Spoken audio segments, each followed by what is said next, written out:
If you ask pretty much everyone, Peyton Manning was one of the best quarterbacks in NFL history. If you ask me, he was a perennial thorn in my side for my entire childhood. As an only child growing up, I would often have to play against the computers, and playing against video game Peyton Manning was playing against someone that could basically read your mind. Year after year after year after year. So today I'm going to use company time to unpack the peak versions of Peyton Manning, including one of the best video game streaks of all time. Welcome to Most Virtual Player.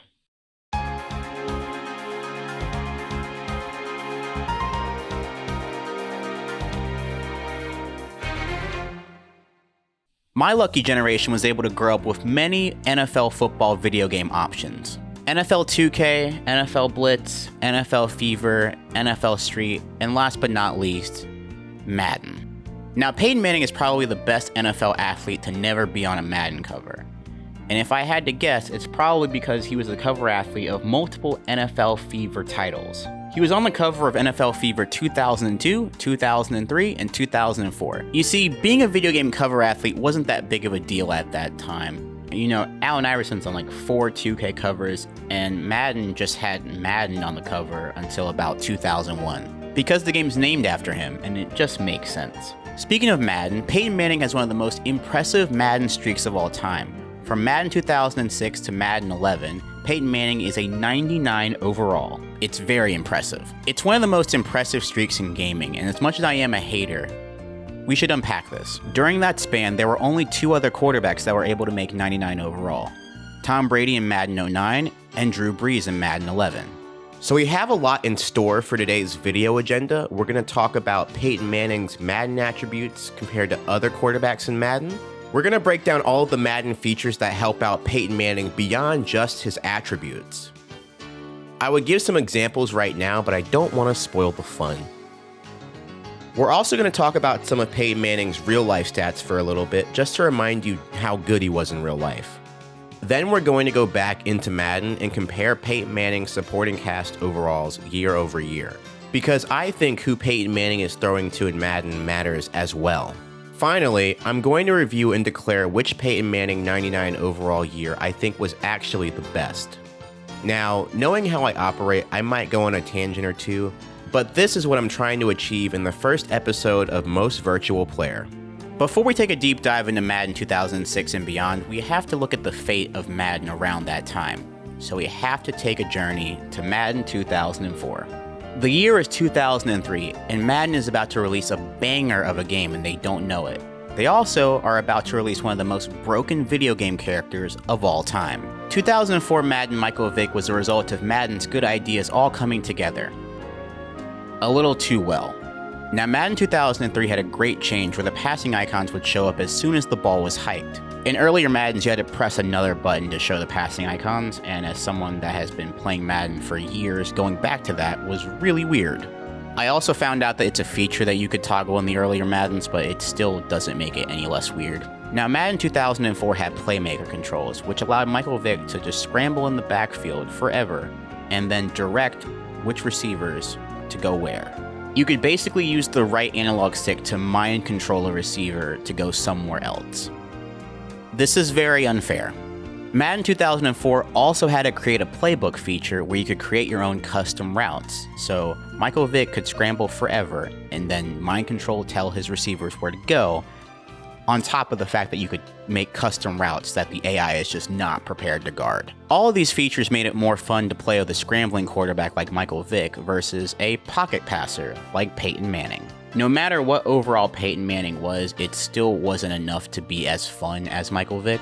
So I feel like the Madden devs knew this, and in Madden 2005 and Madden 2006, they tried to balance the scales. Madden 2005 introduced the hit stick and had Ray Lewis tackling Michael Vick in the Madden trailer, basically to kind of send a message. Now, Madden 2006 introduced a very divisive feature.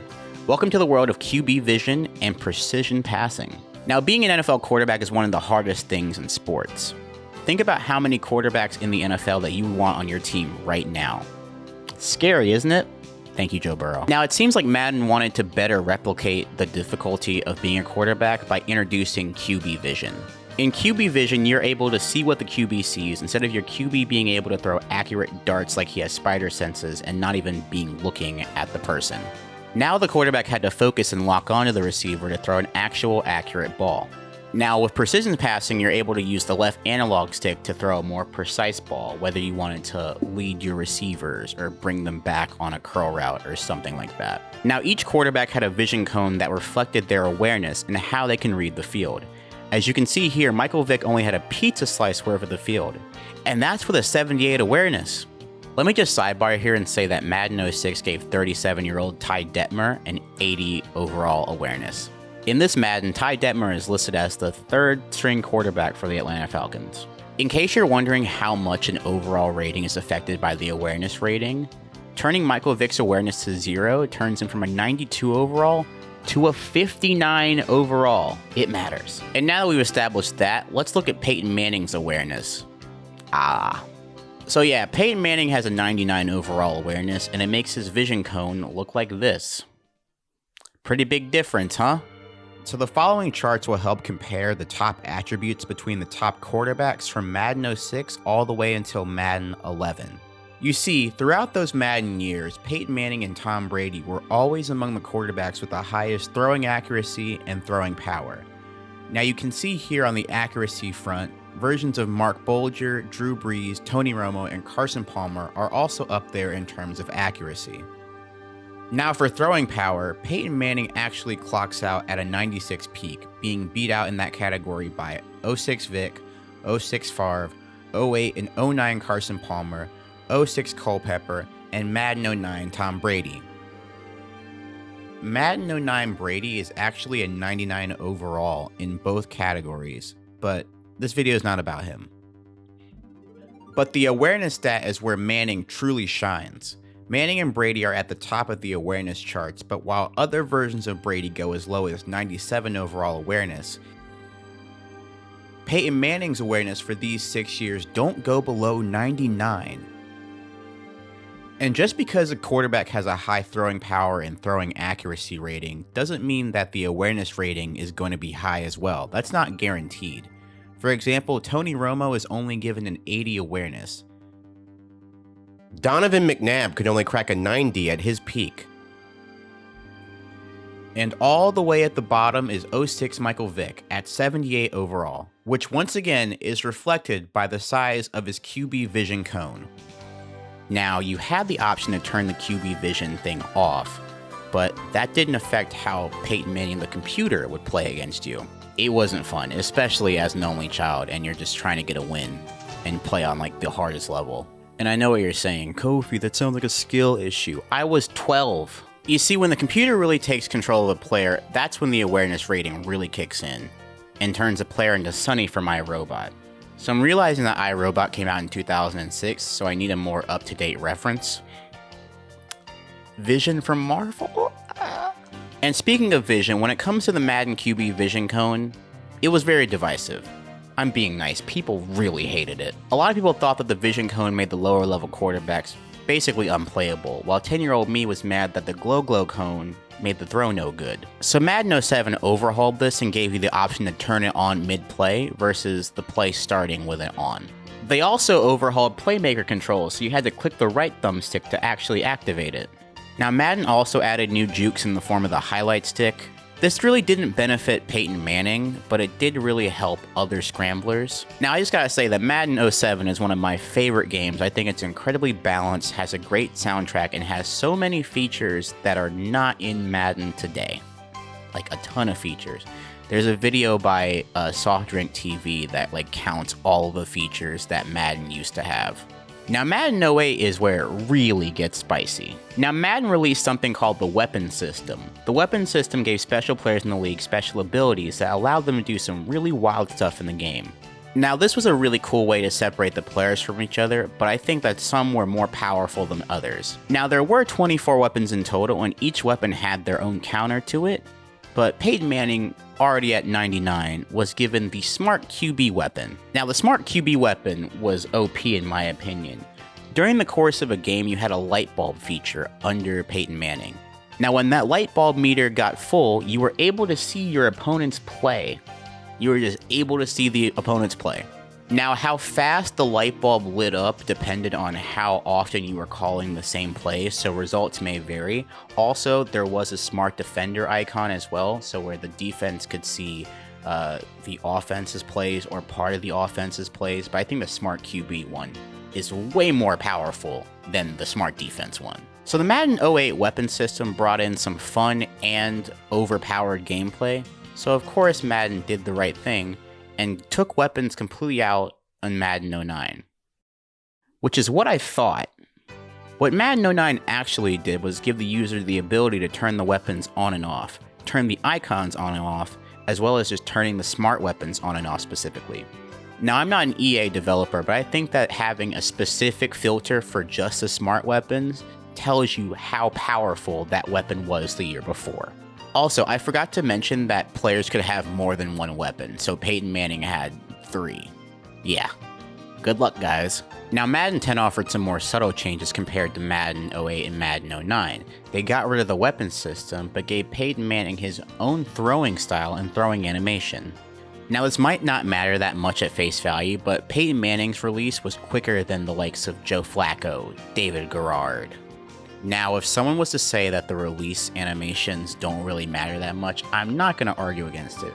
However, I believe that in the short and intermediate passes, Peyton Manning does have a little bit of an advantage. Now, I wish that I could say that Madden 11 added something new that distinguished Peyton Manning from the rest, but no. The only thing that Madden 11 did that I can really distinguish is that they added an Old Spice swagger attribute. I don't know. Now that we've gotten the differences between the Maddens out of the way, I do want to talk about Peyton's in real life stats for a little bit. And since the Maddens usually come out before the season starts, I want to talk about the rosters that happened before the game. It's really confusing for me, honestly. I have to remind myself of this. So the seasons we're going to talk about are 2004 to 2010. In 2004, Peyton Manning had a monster quarterback season, commanding the highest scoring offense in the league. Manning threw for 49 touchdowns to only 10 interceptions at 9.2 yards gained per pass attempt. Yeah? Yep, okay. I'm told that these stats are really good. Manning also sported a quarterback rating of 121.1, which is the 3rd highest all time. Manning won both Offensive Player of the Year and the MVP this season. This is one of the best offenses ever made, which unfortunately had their Super Bowl run cut short by a 14-2 Patriot squad in the cold and the rain, and they were only able to muster up 3 points that game. Another game that was adding on to the narrative that Peyton Manning was a playoff choker. So midway through recording this, I'm realizing that Secret Base already has a Peyton Manning Prism episode out. If you want to learn more about Peyton Manning's early legacy, feel free to watch that video. You know it's Secret Base, and you know we make absolute bangers. In the 2005 season, Peyton Manning saw a regression in some of his stats, but asking Peyton Manning to keep up with his 2004 year is absolutely ludicrous. The Colts had the number 2 scoring offense in the league and had a 14-2 record, which set the table for a loss to the Pittsburgh Steelers in the divisional round. After beating the Bengals in a game that we will never talk about, ever. The Steelers took down the Colts 21-18 thanks to a missed field goal at the end by Mike Vanderjagt. For those that want to learn more about this, feel free to go to the Peyton Manning vs. Mike Vanderjagt beef history, also made by us at Secret Base. I told you we only make bangers, and I meant it. Now, the 2006 season saw Peyton Manning lead the league in passing touchdowns, and Peyton Manning was able to beat Tom Brady on the way to the Super Bowl, which they won. Sorry, Chicago. From the 2007 to 2010 season, Peyton Manning kept up with a stellar play, averaging more than 4,000 passing yards each season, winning 2 MVPs, and making it to the Super Bowl once again. This time they lost that one, though. Now, since Peyton Manning was only a 97 overall in Madden 05, that's why I didn't include him in the Madden 06 to Madden 2011 run. Now, the third and final factor to finding out which version of Peyton Manning is the best actually has nothing to do with him at all. Let's talk about his supporting cast. Now, in 2004, the Colts had not 1, not 2, but 3 receivers to have over 1,000 yards in the season. Keep in mind, this has only happened in the NFL 5 times in history. Number 88, Reggie Wayne, and Brandon Stokely all had 1,000 receiving yards for that season. Now, starting with Madden 06, in the backfield was 96 overall Edgerrin James, a 98 overall number 88, a 90 overall Reggie Wayne, and an 86 overall Brandon Stokely. The true balance of this 99 overall offense made them a nightmare in any formation. Now, Madden 07 gave the Colts a 91 overall offense, and this is due to the part that Edgerrin James left the team that season. Now, a 91 overall offense tied them with the Seahawks and the Chiefs, but put them behind the 92 overall Cincinnati Bengals. That doesn't make me sad at all. Now, in the running back department that year, they had an 84 overall Dominique Rhodes and a rookie Joseph Adai. Now, Adai would go on to have over 1,000 rushing yards that year. Now, Madden 07 also had the tandem of number 88 as a 97 overall, and Reggie Wayne as a 92 overall. Not to mention an 83 overall Brandon Stokely and an 86 overall Dallas Clark. Now, Madden 08 had a gauntlet of talent with Joseph Adai as an 87 overall. Number 88 was a 98 overall, and Reggie Wayne was a 96 overall with an 87 overall Dallas Clark. Madden 09 had another powerhouse Colts offense where Manning was joined by 91 overall Joseph Adai. Reggie Wayne and number 88 were a 97 and 94 respectively, and Dallas Clark was a 93 overall in his own right. Now, Madden 10 is where the supporting cast downswing really happens. Joseph Adai goes down to an 85 overall, and the Colts have a new receiving core that Madden does not take on lightly, and it's just Reggie Wayne. Now, Reggie Wayne has a 95 overall, but that's all that there is to see from the receivers this year. Dallas Clark is still a 91 overall tight end, but compared to the other Colts offenses that we've talked about, this one's a little bit lacking. And does it get better from here? Not really. In Madden 11, Peyton Manning's supporting cast was pedestrian on paper. You had an 86 Joseph Adai, you had a 96 overall Reggie Wayne, and an 80 overall Pierre Garçon paired with Austin Collie. But you did have Dallas Clark at a 96 overall tight end. So all of that being out in the open, I feel like the best Colts overall offense was the Madden 06 year with 96 overall Edgerrin James. You had number 88, you had Reggie Wayne, you had Dallas Clark.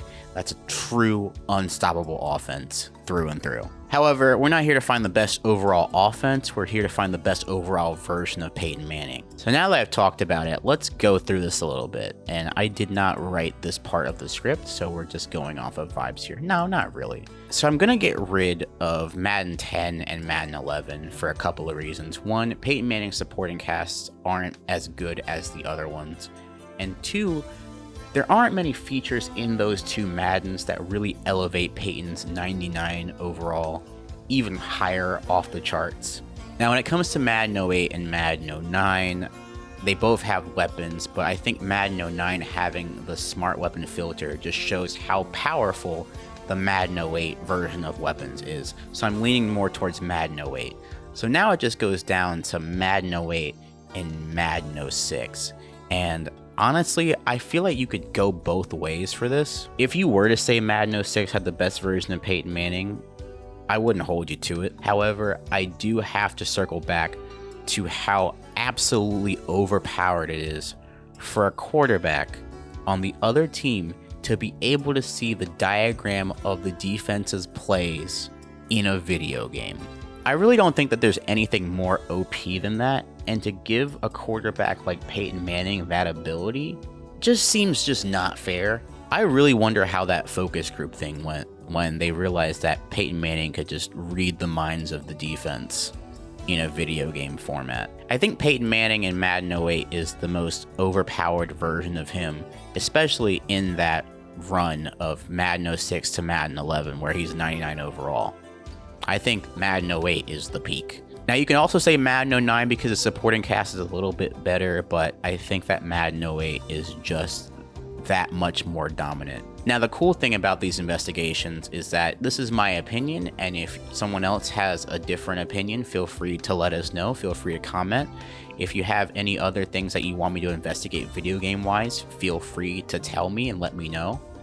And I feel like the cool thing about Madden Peyton Manning is that even though he was this good, he wasn't easy to play compared to the other scramblers in the game. But I feel like playing quarterback as Peyton Manning in Madden helped me understand football a little bit more, if that makes sense. I still don't understand it fully. Football is one of the most complicated sports in my opinion. But playing as Peyton Manning made me play the game more cautiously because I couldn't use my legs to actually escape. And playing as Peyton Manning often reminded me of the first-person football game mode in NFL 2K5, which really humbled me playing quarterback as well. But at that point, I don't know what I'm looking for there. Whereas, like, I feel like Peyton Manning in Madden kind of made you more disciplined as a video game player. There was just something so humbling about Peyton Manning being a 99 overall and me not being good with him. And reality hitting that I don't understand the first thing about football concepts or schemes or any of that. But those humblings also fueled my hunger to get better, my desire to learn about the sport. Now, Peyton Manning isn't the sole reason why I find football so fascinating, but he is the reason why me watching great quarterback play Sunday after Sunday will never get old. And I thank him for that. Anyway, thank you guys for watching to the end of the video. Feel free to subscribe to Secret Base, and I will see you guys next time.